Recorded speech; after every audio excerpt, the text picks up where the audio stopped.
Thanks for staying with us. Today on the show, we are going to be discussing the challenge with trafficking. So we, of course, have a guest with us who would give us more information, but we're talking about this based on the fact that 231 Nigerians were rescued from Ghana. This was a major rescue operation that happened from human traffickers.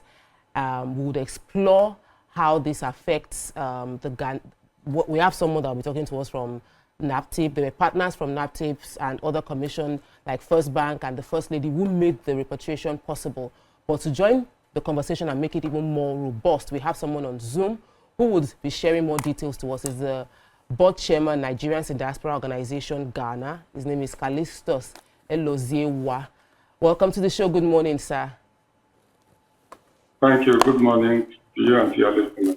All right. We can also have you join our conversation by calling us on 020-1635-2013. The number is right on your screen, or you could tweet to us via X. The story broke, and the story was that human trafficking has taken away a lot of people from Nigeria. We've discussed this several years, but there was a joint partnership that repatriated and reunited a few Nigerians, 231 to be precise, and we'd like to hear your opinion. What was your involvement in this move to bring these people back to Nigeria? Yeah, thank you so much. We've always been engaged before this time. We share information with the NAPTIC. Must commend NAPTIC for what they are doing silently. Whenever they have any information, they call on the embassy and also reach out to see how we can be able to rescue our citizens. This particular incident is an incident that happened sometime last year when a Nigerian was brought into this place for cybercrime. Unfortunately, they put him into what was not actually what he wanted to do. So he tried to escape and they poured acid on him. So when we got the information, I have the pictures, I will send it to you. Wow. We also did what we are supposed to do by informing the law enforcement agents.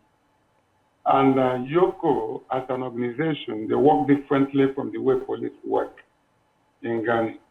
What they did was to lay their surveillance and started investigating that particular matter and the entire estate in general. That was when it now was done that it's not even only that particular person. The day they were going for that operation, we were only expecting to get about 64 victims. But when they finished their investigation, they found out that about 21 houses within the estate were occupied by 21 houses within the estate. And each house is about 4 to 5 bedroom houses and 3 bedroom houses. We are housing Nigerians that some of them have never seen the light since over 6 months, 7 months. Wow. And they have no option. So they now decided that we have to have a joint operation to be able to rescue them. So that's all about intelligence. And fortunately, that very day, they embarked on the operation.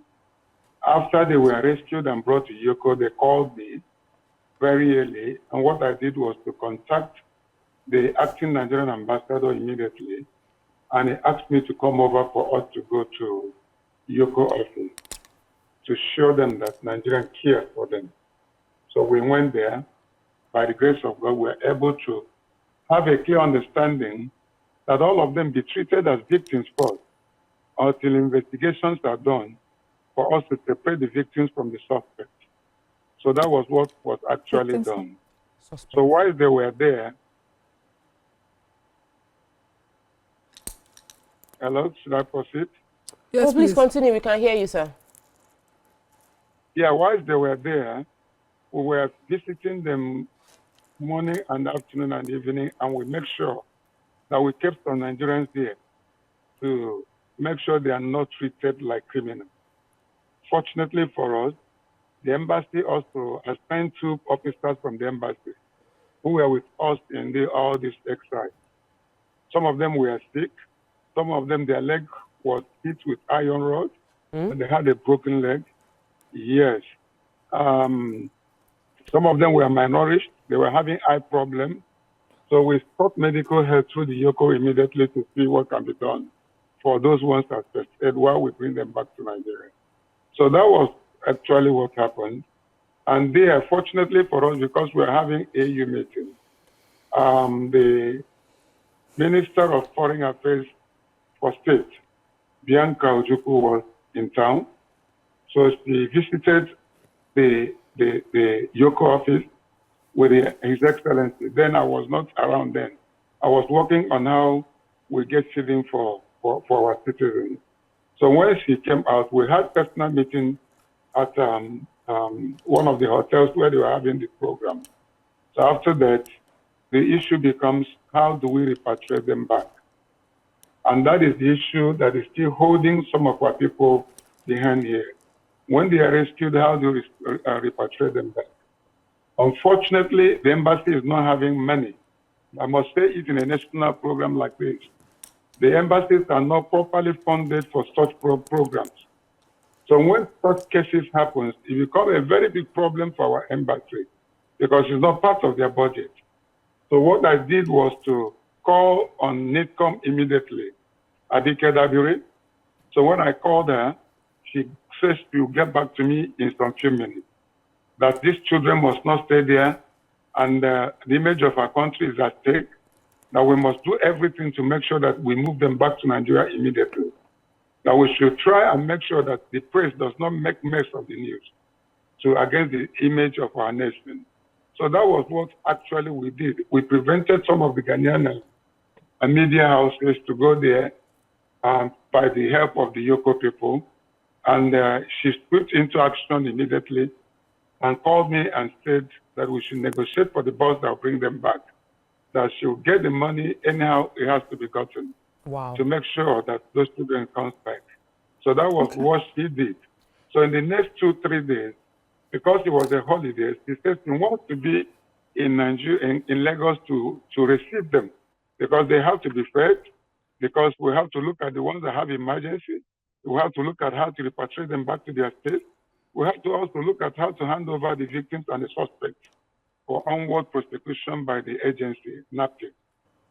Of course, Madam Comfort has been a wonderful woman by the grace of God, that God has used to touch almost all the people who were brought back from Sir, we would like to ask. Yes. Yes, we would like to ask a few questions Sir, specifically. I don't know if I missed it, but these children and these people, how did they get there first of all? Were they trafficked from Nigeria to Ghana? Were they already living in Ghana? What were they being used for? Are they trafficked for sex? You know? 98% of them, as I can give account based on the profiling we did, or that was done by the law enforcement agencies, which I'm privileged to have the details. 98% of them were trafficked from Nigeria. And I can give little details on how they were trafficked. Some of them were told that there are mining sites in Ghana. Some of them were told there are companies in Ghana that mining sites that pays a lot of money per day. Some of them were told there are companies that are into manufacturing of different things, that what they pay in Ghana, let me give you just a little example. If you are paid 3,000 Ghana cedis in Ghana, is equivalent of about 300,000 naira a month.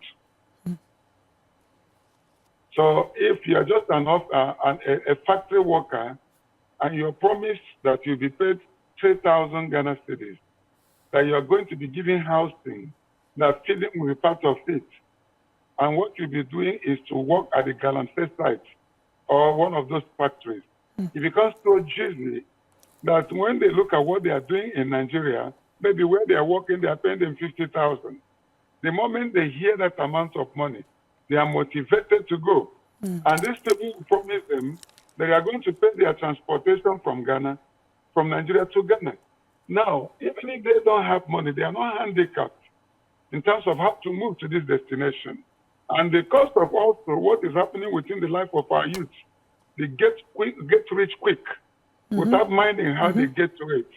So that motivating factor that has now caged our youth mindset not to be productive for what is reality, for what to help them in future, but rather they just want to make money quick. So the moment these offers are made, you find that they will be enticed with it and they will move without even knowing where they are going.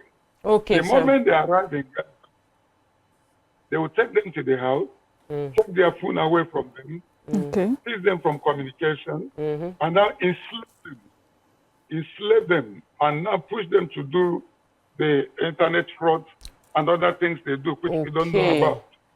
All right. At this point, we'll take a quick break. When we return from this short break, we'll continue with the conversation. Stay with us. We'll be right back.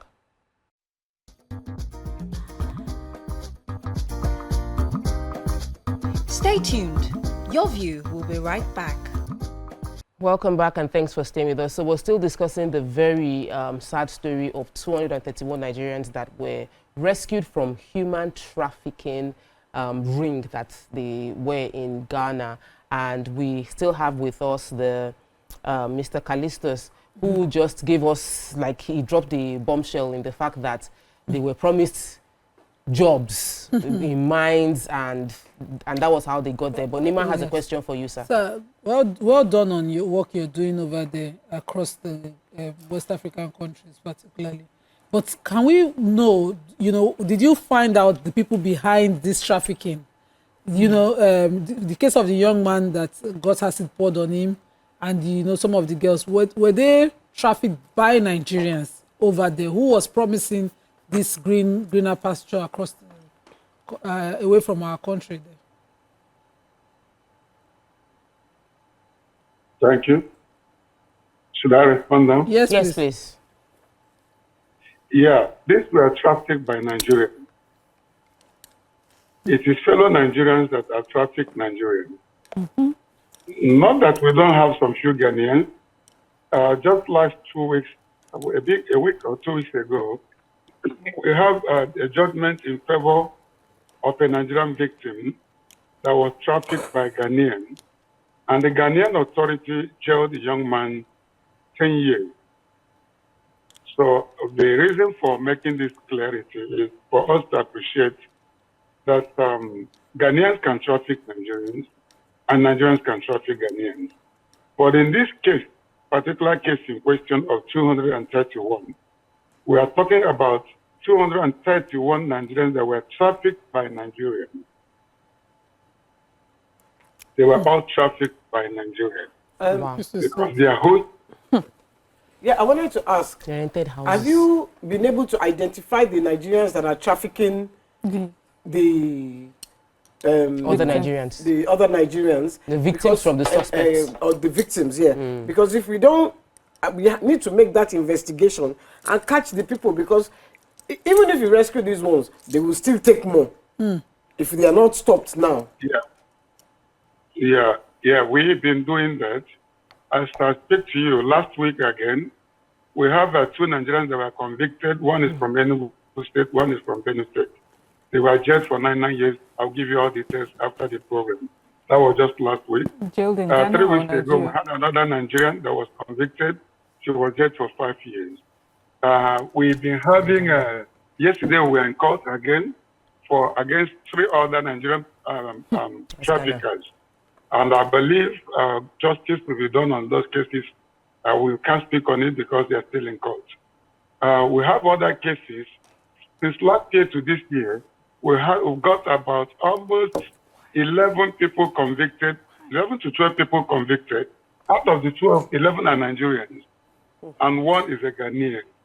We still have ongoing cases in court in different enforcement agencies, the immigration, the EOCO, which is Yoko, as it's called, the DNI, the National Security, but most of them, the Police Human Trafficking Section of different departments in different regions.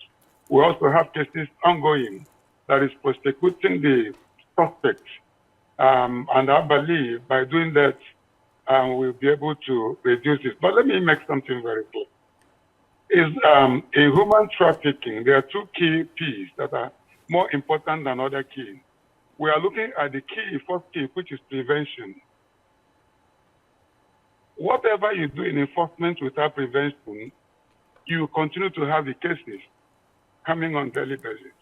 The reason is very simple, because these victims you're calling victims today will end up being traffickers tomorrow. So what they do, when they bring these girls in, they give them certain amounts of money to pay.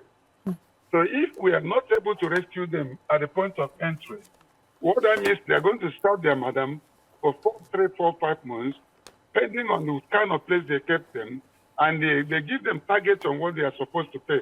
Some pay 3 million naira equivalent, some pay 4 million naira equivalent, some pay 1.5 million equivalent. When they finish paying that money, that act becomes part of them. Then to leave it becomes a problem.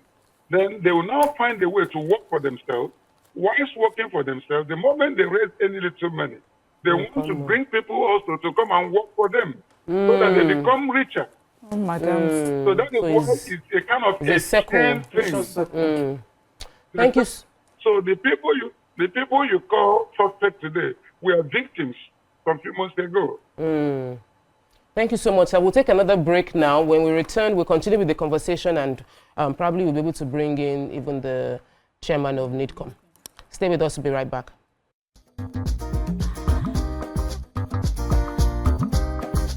Stay tuned. Your View will be right back. Welcome back, and thanks for staying with us. We've been discussing the human trafficking challenge that Nigeria is grappling with, the idea that many young Nigerians would do anything to leave Nigeria, and sometimes those things mean that they find themselves being trafficked, being sex slaved, being, like they said, they brought in somebody with a broken leg. Probably they beat the person to a broken leg, malnourished, and then they are asking for help to get back into the country. And we've said it several times, we'll continue to say it. We still have with us Honorable Abike Dabiri, as well as Mr. Calistus from NIDO in Ghana, that are shedding light on how they've been able to successfully bring back 231 Nigerians. Yeah, so Mr. Calistus. Are there still more there that you know about? Exactly. Mr. Calistus, can you hear us? Yeah, this 231 you're talking about is just one that we did, just one estate. The 231 people were from only one single estate. Wow. Before the 231, we already brought over 300 and something Nigerian girls back.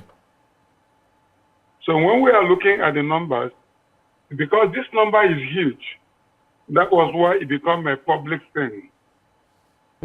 Otherwise, virtually every week we bring people back through the assistance of us in Ghana and NIDCOM and also NAPTIC. You see, let me mention something that our government should look into as part of their policy once they make their policy. We here, there's an extent we can do as individuals. I provided my building as a shelter for these children. When they are rescued, I keep them and I feed them with my own personal money and transport them back to Nigeria.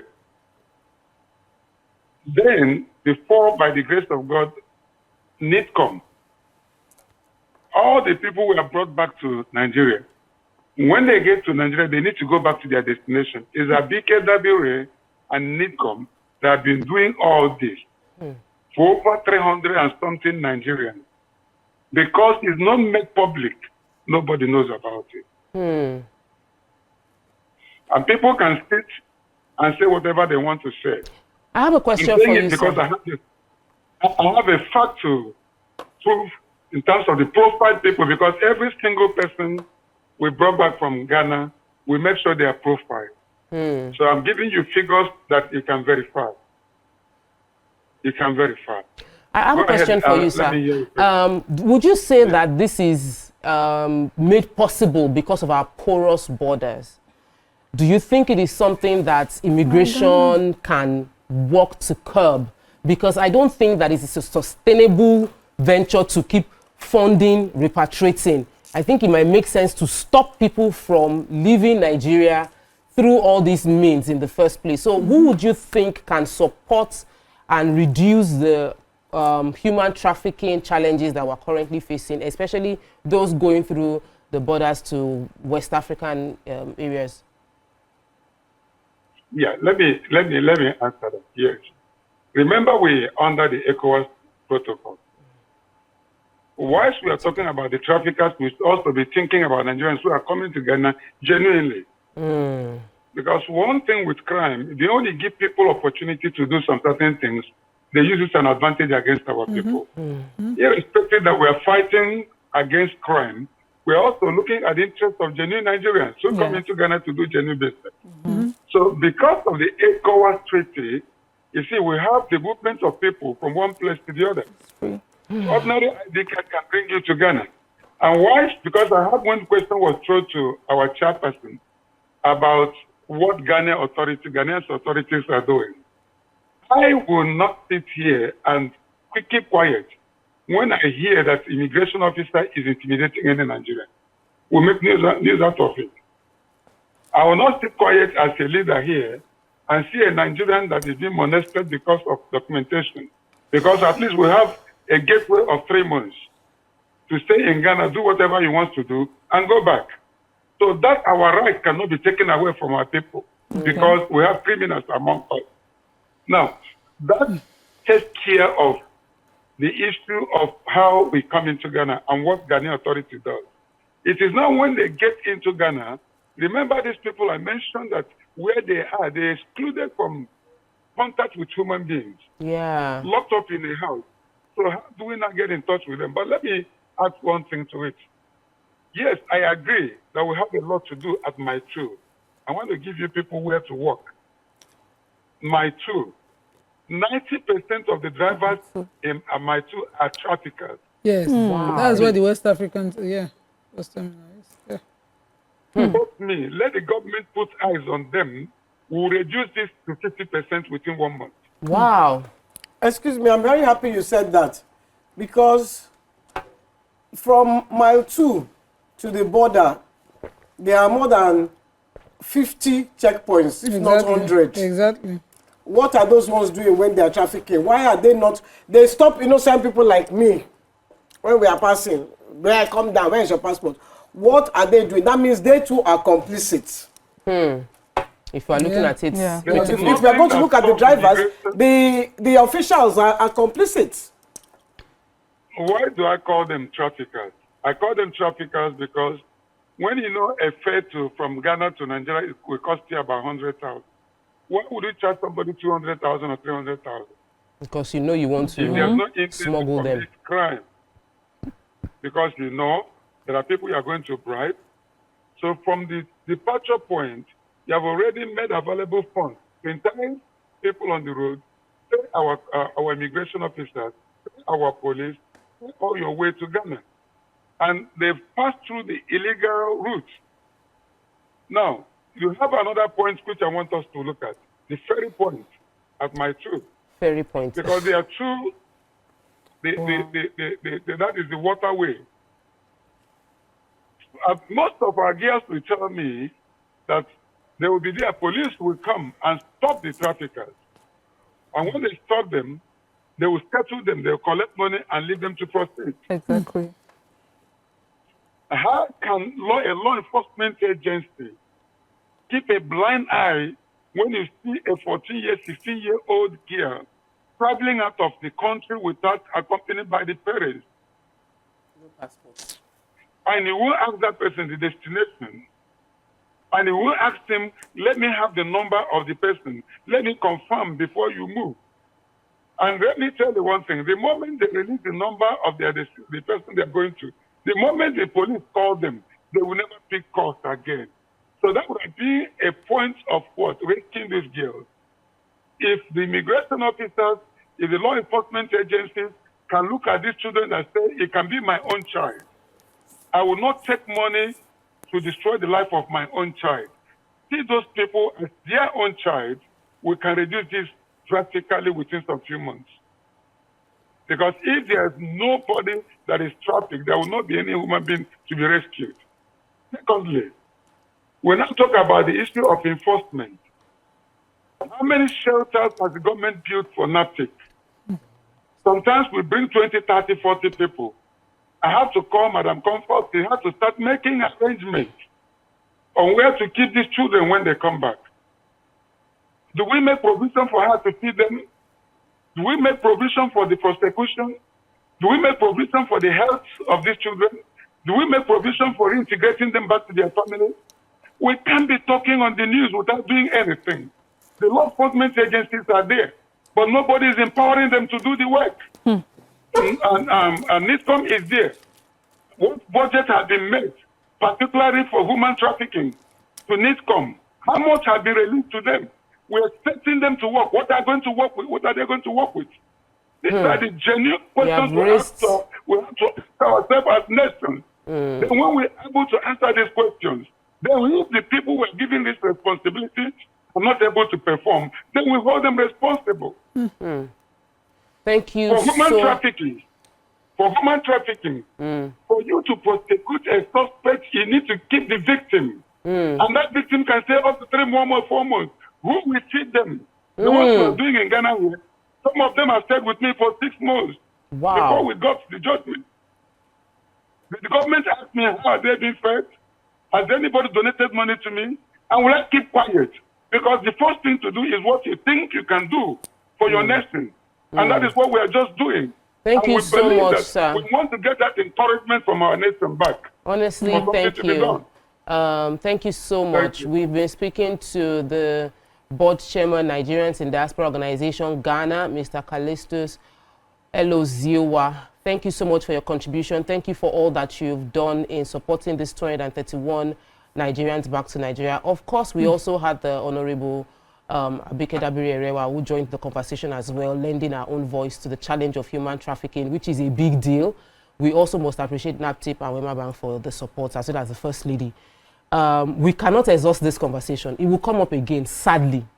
Another day will come, they will bring back some people in another time, and then we'll discuss it and say, shouldn't they know better? Yeah. From that mile too, where the corruption is just right. Yeah. That's how they get out. Those cars with them, from the shape of the car, you will know they are not normal. The last time I went to Togo, I think was it Benin, the car was there. The customs were right beside the car.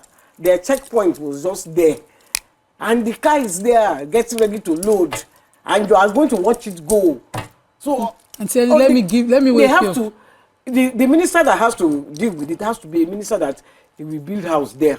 Minister for Interior. And be watching them. And see, can they come in disguise at 5:30, 4:30? Just drive down Badagry Expressway from the border all the way into past Mile 2. I used to escort them in convoys. I'm talking of convoys of 20. In the morning, if I leave home early to drop my husband, then to catch the train or bus at 5, I will escort them all the way to K2. We lose touch at Anthony.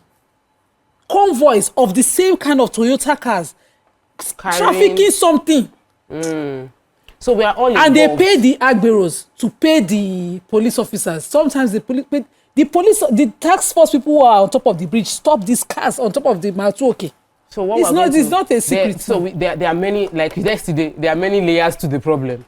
There is the part of the law enforcement who are meant to do their jobs and not collect the money and look the other way at the detriment of Nigerians who get to be trafficked. There's a part of Nigeria, shine your eye. I know Nigeria is tough for many people, but please, it is horrible on that side, and you have no idea what you are going to. This is human slavery. Yeah, it bothers me. Your final words. Yes, it bothers me every time we hear that people still want to go back. They want to. What is it about the suffering, about the dehumanization that wants them, that is drawing them to go back there? How bad is it here that when you go there, we've heard things of being raped, being tortured, all sorts of things, and yet they bring you back and you want to go back to that place. What is it? Go back to the top. Why I will go back to the top is the new chief judge, Kekere, Yes. she just did something. She sacked Some judges. or suspended some judges. Yeah. Because I am sure they are corrupt. So she has stepped up. Before she went into that position, she must have known they were corrupt now. So she has now used her position to now remove them. If the top does not start By removing people. If you don't remove people, then it's not going to change. If you take a taxi to the border, you say you don't want to go in your car, they are collecting money. You pay. Every single taxi that is passing, every single checkpoint, there is a certain amount that they are going to pay. Whether you have passport, you don't have passport, you are going to pay. Pass. So it's if they the work they have to do there, not too small. The Lord is our strength. That's what we'll do. Nigerians, we know how to pray when things confuse us. But once again, we'll like to appreciate all of those who helped, and we'll ask Nigerians, please stay in Nigeria. Let's make here work. The grass is not necessarily greener on the other side. The grass is only green where they are watering it. Water your grass where you are. Let's avoid this money we are spending bringing people back home. That's what we can take on this segment of the show. We'll take a break now. When we return, we continue with the conversation on another topic. Stay with us. We'll be right back.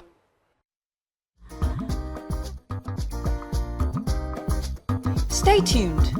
Your View will be right back.